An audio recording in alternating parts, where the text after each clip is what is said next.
Welcome to another in our series of Kehillat Israel podcasts. This is a recording of Rabbi Amy Bernstein's weekly Friday morning Torah study.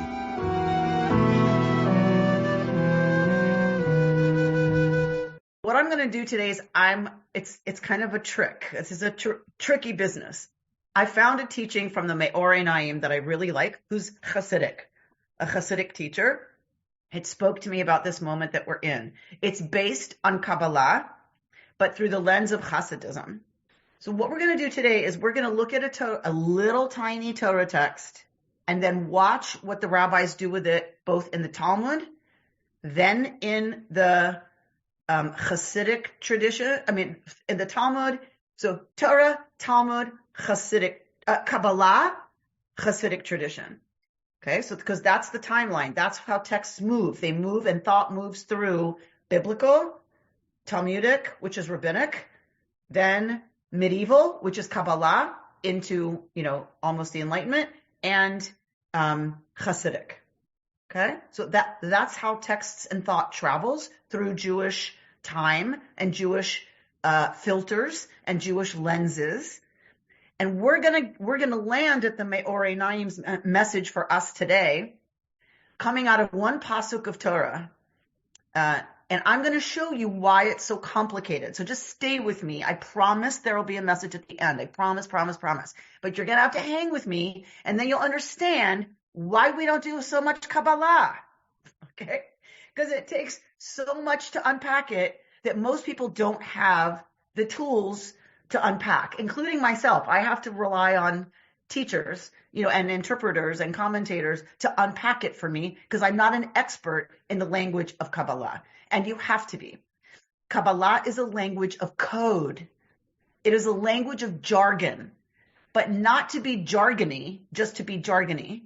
It is a language of jargon because it's so packed. Every term is so packed with meaning that unless you understand all of the iterations and all of the meanings underneath, you don't even understand the text that they write in plain Hebrew. I was about to say English, right? So that they write in plain medieval Hebrew.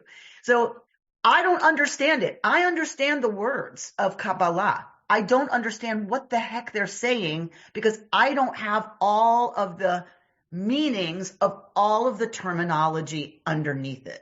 So I'm just going to give us one example because it's hard for me to keep telling you all that without showing you what I'm talking about. Okay? So we're going to do it today. We're going to unpack a couple of terms. We're going to see what Kabbalah does and what the Hasidic masters do with that Kabbalistic teaching that I believe is a really important message for us right now in this moment. All right, let's say a bracha because we're going to need one for this business.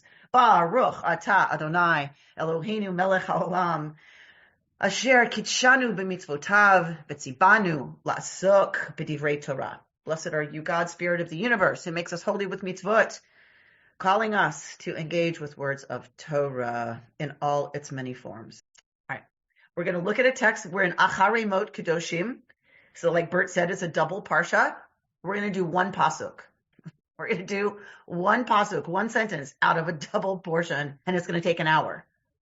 Okay, so this is Jewish study. One sentence, a whole hour. And actually one word of one sentence takes up most of the hour. Okay, so we're going to look at the Achare Mot Kedoshim, but I want us to go back because to understand this commentary, you have to understand what just happened.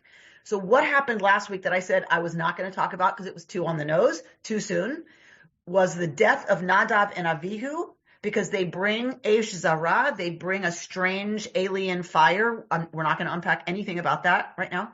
Go listen to past podcasts if you want to unpack that.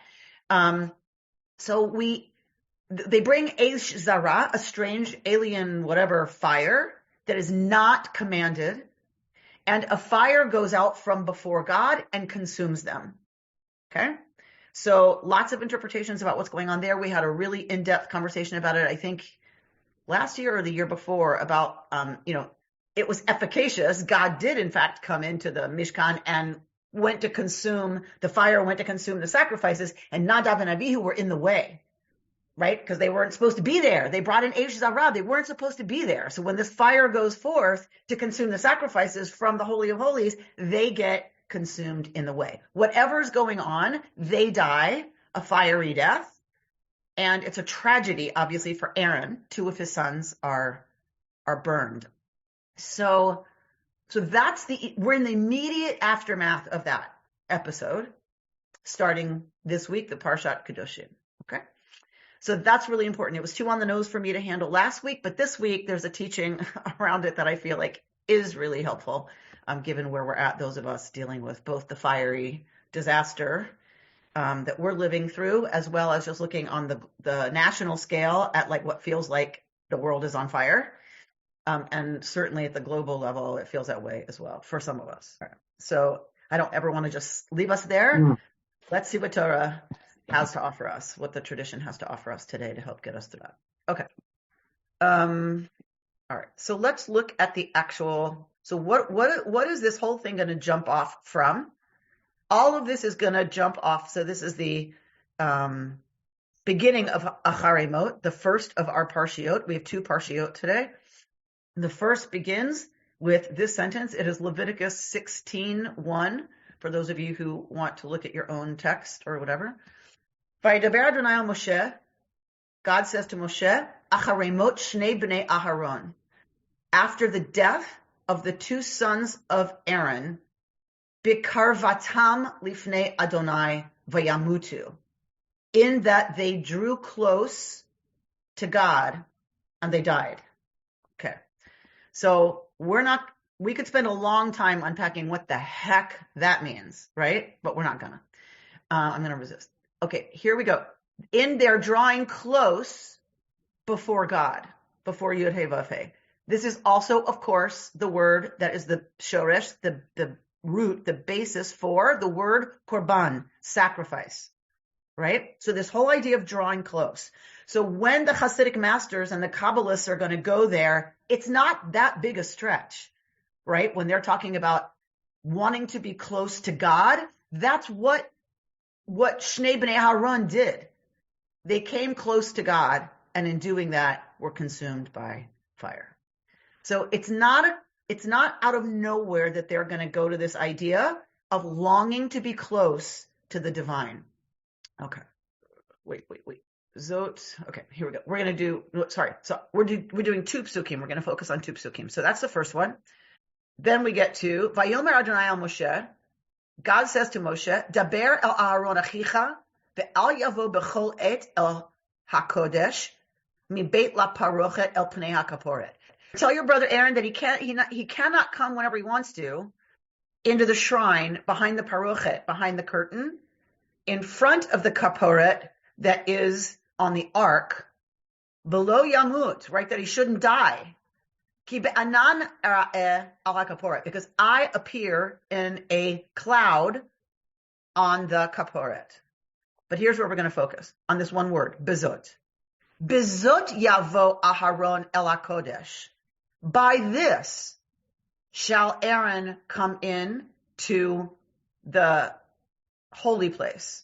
Bifar ben bakar lechatat va'ayu le'olah, with a bull of the herd for a sin offering and a ram for a burnt offering. Ketonet bad kodesh yilbash, he shall dress in a sacral linen tunic with linen breeches.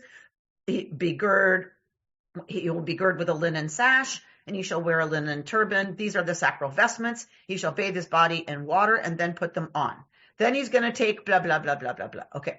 So where our Kabbalistic tradition is going to go is from God talking to Moshe right after the death of his 2 sons, saying to Aaron, Bizot yavo Aharon el hakodesh. By this shall Aaron come into the holy. Okay? By this. Usually this means everything that follows. He has to have these offerings. He has to be dressed in the tunic and the breeches and a sash and a turban and his sacral vestments. He will have bathed. That's usually how people understand zot, this. By this, meaning this way shall he come in. Okay.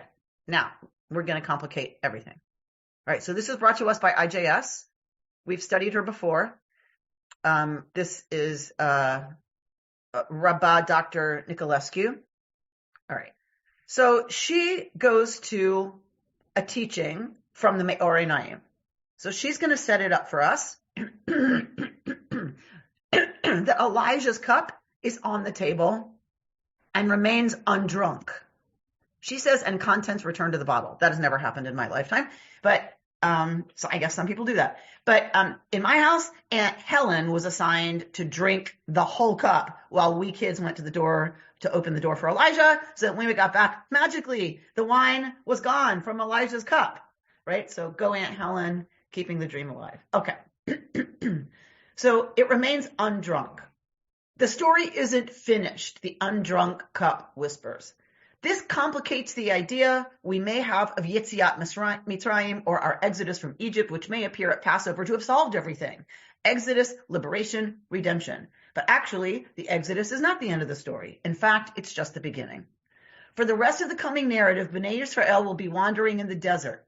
On the surface, it appears that they are just waiting to enter the promised land. But what if instead, God is waiting for us to be ready? Okay, so here's one of our first ideas. So, wandering may not be just about wandering. Wandering, a holding pattern, might be something about us needing to get ready. Okay? So that's concept number one. Hold that. Perhaps the years of wandering in the desert were the time we needed to prepare ourselves.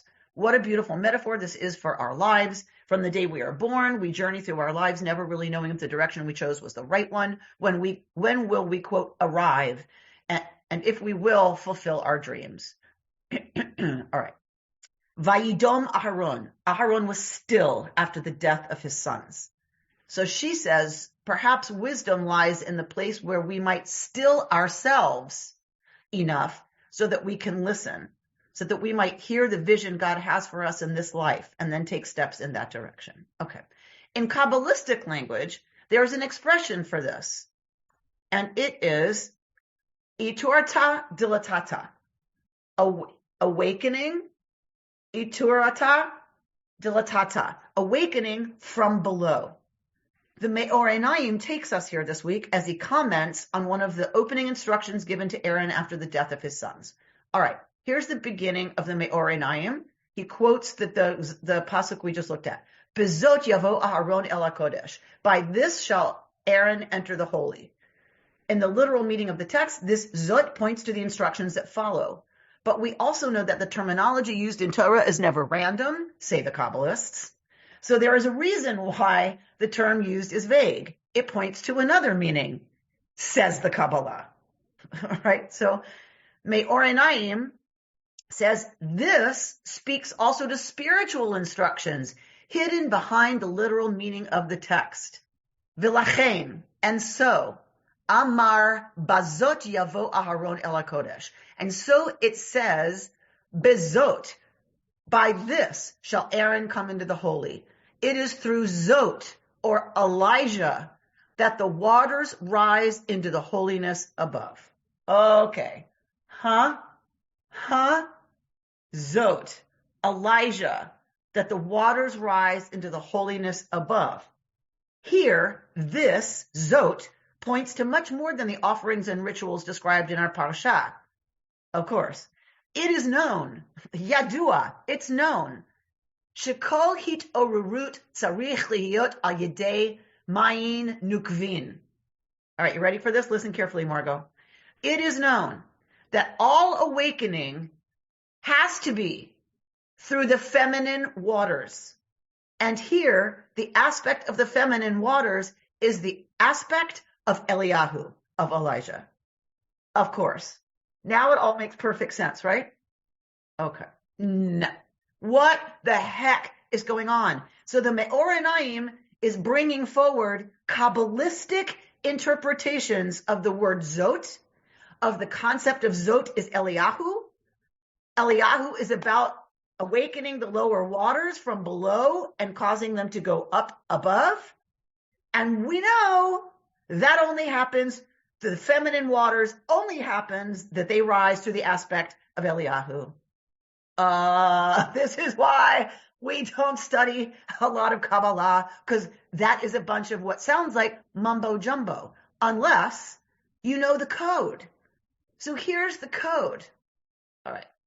Eliyahu, in Kabbalistic terminology, is associated with the ability to reveal the divine through the structured and ordered system of the Sefirot, connecting individuals to the infinite light, right? The primordial light in a manageable and meaningful way, because we would be overwhelmed if the light didn't come through the Sefirot, the filter of all 10 of God's emanations into the world. That's very Kabbalistic. If it didn't come through the Sefirot, we would be completely overwhelmed and possibly what? Possibly consumed, right? So Nadav and Avihu, in a lot of the mystical interpretations, are trying to unite with God, and they succeed. That's why they burn up. They got what they wanted. They got as close as you can to the divine. They became consumed by the divine fire. Divinity itself takes them in as part of it, right? Because that's when God says, those who will be close to me will be sanctified, blah, blah. Okay? So we might be consumed by the light if we didn't confront it only after it's been filtered through the 10 Sefirot. Eliyahu, Elijah, according to Kabbalah, is the aspect of the universe that makes that possible. Eliyahu is code for the filters, the fact that the light goes through the filters and doesn't kill us, and allows us to draw close to God. All of that together is Eliyahu, is Elijah. That's what it means. That's what Elijah means. That's what Elijah points to. Okay? Eliyahu is seen as a figure who can reconnect individuals to the ultimate source of all being, the Ein Sof, the endless one, right? That with no end. That's how the Kabbalists understand the great idea of the divine is Ein Sof, endless, capital E. Okay? Eliyahu, because Eliyahu points to this whole system and how it works so that we don't get consumed and allows us to draw close to the divine. Eliyahu stands for our ability to come close to God because all this stuff is in place. Okay? In Kabbalah, feminine waters, the Mayim Nukvin, symbolize the yearning and desire from below, meaning the yearning and desire that originates with us, seeking to connect with the divine, often represented as masculine waters flowing from above. Yes, this is very heterosexist, but it's beyond that. They understand that this is how the world works, and that's the truth. For us queer people, we are not in denial that this is how the world works. There's male and female. If you want to reproduce, you have to have the male aspect and the female aspect, and that's how new growth and new birth happens. They are not using this literally, but they are using the reality that we live in to describe what is actually going on. But they're going to go past male-female intercourse, sperm, egg. They're using that because that's how this world works. But they're going to take that to the much bigger mystical level. That's true in all aspects of everyone and universally.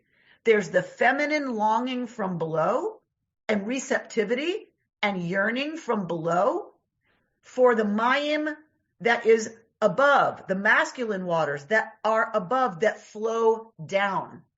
The arousal of female desire towards God activates the flow of masculine water down to cause new life, growth, rebirth. Okay? The feminine waters represent the feminine principle, embodying the emotional, intuitive, and receptive aspects of the divine connection. This is the arousal from below business that we quoted earlier from Talmud, that there is an awakening from below, dilatata, from below. The awakening of feminine waters is often described as a spiritual practice or a state of longing and desire that arises from within. This yearning can be cultivated. We tend to shut down yearning in our culture, don't we? In the West, if you're yearning for something, it means you lack something. Wanting and yearning becomes, I need to watch TV, or I need to go on Amazon and go shopping, or I need, to have an ice cream or a glass of wine, because it somehow means I'm lacking something. I'm not where I'm supposed to be because I'm experiencing yearning. For the Kabbalists, that is the beginning of the connection to God, is addressing and cultivating longing and yearning. When we do that through prayer, meditation, Robin Close walking in nature like Rabbi Nachman did, and talking to God from our hearts as we're encountering the beauty and life in nature. When we cultivate that yearning, it triggers waters from above to descend. And this interaction between the divine flow coming from above and the individual encouraging their arousal from below is seen as a reciprocal process where the yearning from below leads to a response from above. All right, this is also dependent on us understanding the ancient cosmology. Remember, how does God create the world? What is the first thing God does? First thing is light and dark. Right, Lisa. God separates light and dark. What's the next thing? If we're going to have Shamayim and Aretz, what's the next thing God does? God puts a rakia between the upper waters and the lower waters. So Kabbalah is drawing on the ancient Mesopotamian cosmology that the Israelites inherited, that there is water below and water above. And we know this because there's rain that comes from above. And if you dig deep enough into the ground, what do you hit? Water. So everybody knows that's legit. There's water above and water below. In the ancient cosmology, when those come together, we have Noah's flood. We have chaos. We have the dissolution, the dissolving of creation. Because creation is created. Creation happens by separation. Light from dark, upper waters from lower waters. That's what makes this created physical universe possible. Separation and keeping those separations in place. Now, given that that's the case, there has to be contact.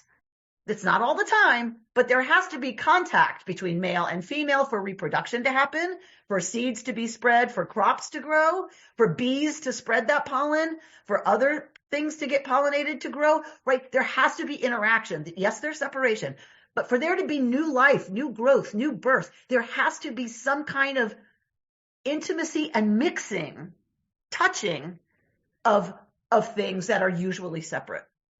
For the Kabbalists, when we tend to our longing and fuel that longing for connection with God through prayer, meditation, song, whatever it is, ecstatic dance, being in nature, being with loved ones, being with our four-legged creatures, however we tend to that and amplify it, that causes the mixing of the water from above and the awakening from below. That mixing is what gives us spiritual growth and healing. Okay, let's see. Okay, so that's the aspect of Elijah, which is the aspect which Elijah, that thing that happens in the universe, the divine light coming to us and us being able to get close to God, that comes through the aspect of Elijah's code for all of that. And that can only happen when we awaken the feminine waters. That was one sentence. Okay. I just unpacked that one sentence of Kabbalah for you. Okay. And they had to unpack it for me. Okay. So I had to go to AI to unpack it. Okay. So, right. It's that bad. Okay. So where am I going? I'm going back to the text. Okay. So we just unpacked the one sentence from the Me'orei Naim where he quotes Kabbalah. All right. So let's read it again. Bilachain, and so, Amar, it says, what says? Torah says, Bezot yavo Aharon el HaKodesh. By this shall Aaron come into the holy. It is through Zot. So Zot is code, he's saying, for Elijah. So Zot always means, if you see it in Torah, something to do with this aspect of Elijah, this aspect of the divine being filtered so we can encounter it. And everyone knows it is that allows the waters to rise, the feminine waters to rise, right, to the holiness above. Because it is known, Yadua, this is like a rabbinic duh, pshita, duh. It's known, everybody knows, that all awakening needs to be through the feminine waters. And here the aspect of the feminine waters is the aspect of Elijah, which is the aspect of Zot. So this Zot, Elijah, awakening the feminine waters business, that is how Aaron comes into the holy. That's what Zot means here for Kabbalah. And now let's see what the Me'or Einayim is going to do with that. Okay, he's told us, everyone knows, Pshita, that Kabbalah knows that Zot means Elijah. We know what Elijah means. And then Elijah, of course, can only happen, that whole business can only happen through the awakening of the feminine waters. Okay, now what? After the tragic death of his sons, the call for Aaron's careful ritual is, in fact, a call for mindfulness. So don't think it says he's got just to bring sacrifices. Yes, that's what Torah says, and yes, he has to do that, but that's not really what it means. It's about the spiritual instructions. When we suffer fiery tragedy, can you see where I'm going? You see where I'm going with this?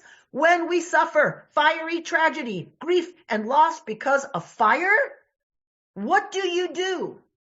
Well, God tells us what to do. God tells Aaron what to do. He lost what was precious to him in fire. God tells him what to do. Not bring a sacrifice. Yes, that's, of course, the literal meaning has to be there. But it's so much deeper than that. And we know that because we just unpacked it. So now what is he going to say? He's going to say, as he's learned, we cannot play with fire. What heals us from fire? Water. Now we start to get it. This is where I started to get very, very excited and very interested. What heals us after fiery loss and tragedy? And it can be for those of us literally in the fires, having lost so much that is precious to us. We can look at, it looks like this country is on fire. And as we've studied before, the palace on fire, the world can look like a palace on fire right now. So whatever level you want to take it at, for me, it was very direct. Loss through fire. Got it. Understood. In case I needed to be clubbed over the head any harder. Got it. Understood. What do? What is Aaron supposed to do? God gave him the instructions. It's about water. What about water? It's about the Jewish mystical understanding that water is everywhere, and science is not going to argue that, right? Water's everywhere. In the air we breathe, the clouds that will become rain, right? Water coming from above. In the rivers that flow and the dew on plants that goes up, right, and is evaporated. Water is in the earth and lakes and oceans. Indeed, water is everywhere below on this earth. In fact, after separating day and night, the divine's next creative act is to separate the waters from below and the waters from above. That is earth and sky. What a beautiful reminder this is. This is our teacher now, Dr. Rabbi Mira Neshama Nicolescu. This is her writing. She's unpacking the Me'or Einayim's unpacking of the Kabbalah, who's unpacking the mystical meaning of the Torah. Everybody follow? Okay. So, what a beautiful reminder. She says, this is of a deep truth. Ultimately, everything that lives is made of water, which serves as nothing less than a metaphor for Torah or divine teaching. And I would add healing.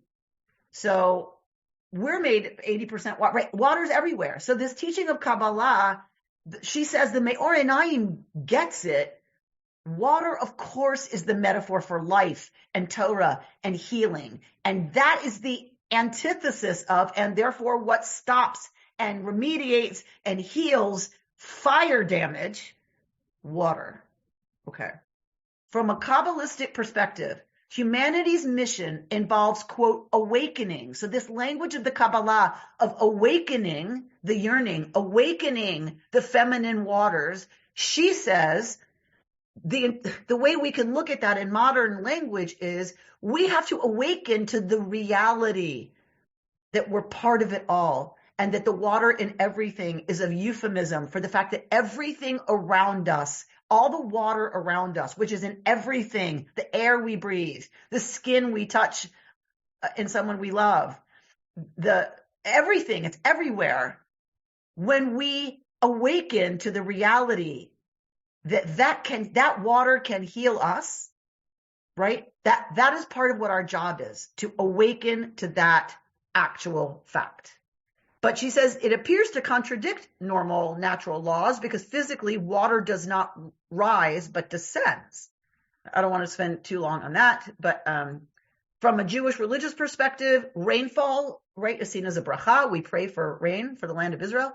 Waters from above are the embodied manifestation of the divine source of life nourishing the earth, comparable to a man fertilizing a woman or male fertilizing female, who will then hold space within her for the seeds to grow and eventually for new life to come forth.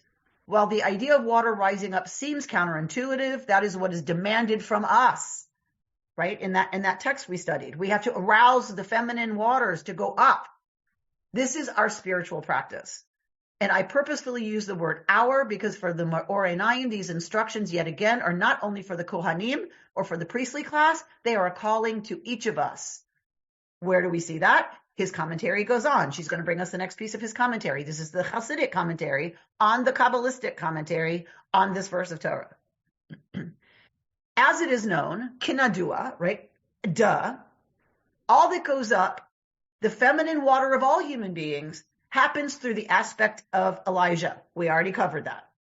Because there's an aspect of this in each human being, because each human being includes everything in them. So Elijah is an aspect of the universe.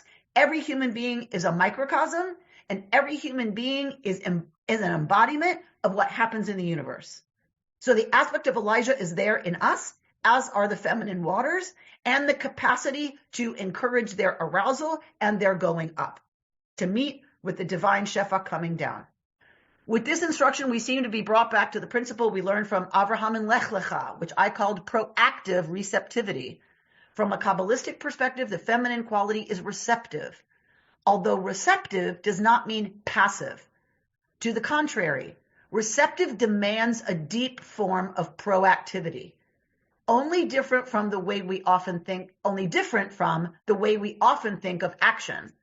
In fact, seeing only overt movements as action or activity is a very narrow definition of what action can involve.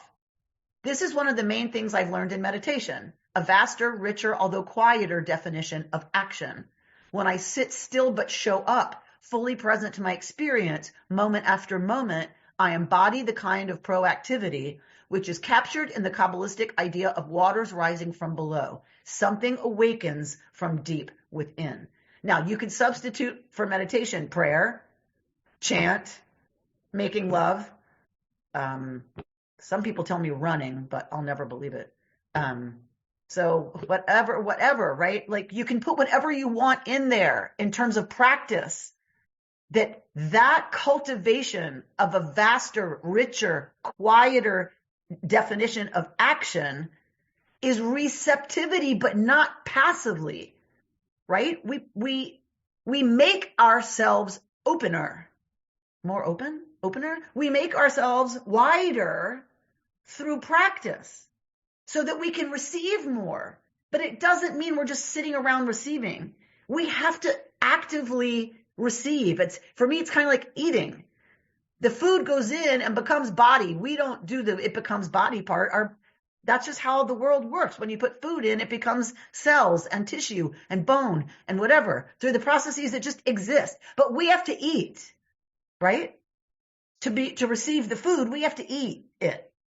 Okay, maybe that wasn't a great metaphor. I don't know, because Rachel's looking very concerned that was a very confusing metaphor. Okay, to the Me'orei Einayim, this is the aspect of Eliyahu, or the divine. That is a form of revelation for which we are all, I loved this, that a form of revelation for which we are all waiting, yet one that perhaps is already happening just subtly.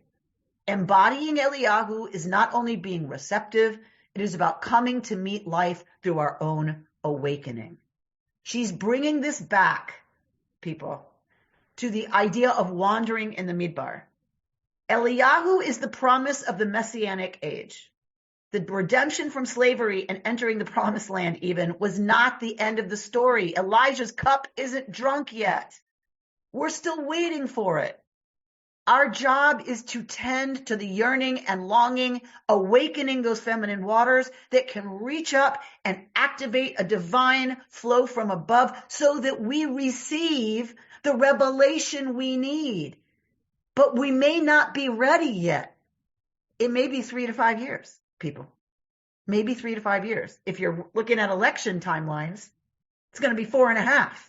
3.5. Unless you're looking at midterms, then it's 1.5 years. Do you see what I'm saying?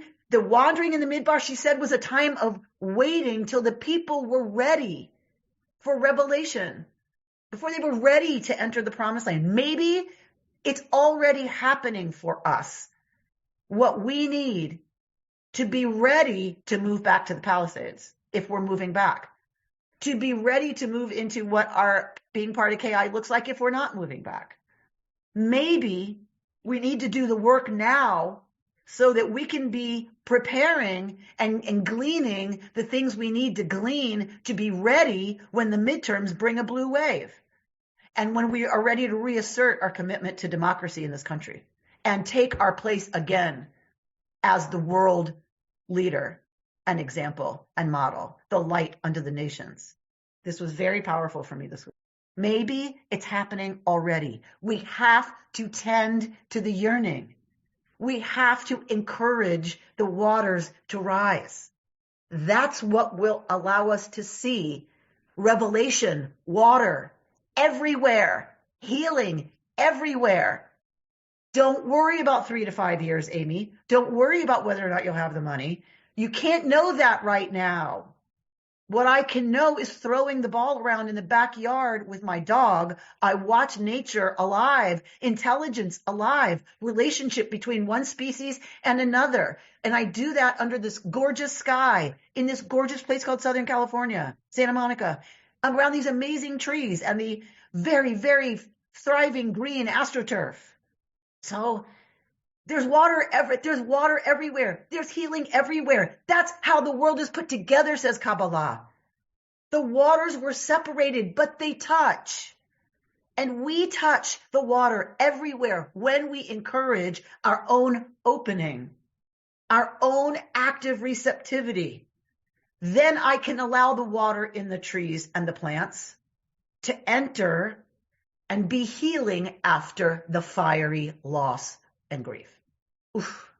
So yummy. All right. How do we do that?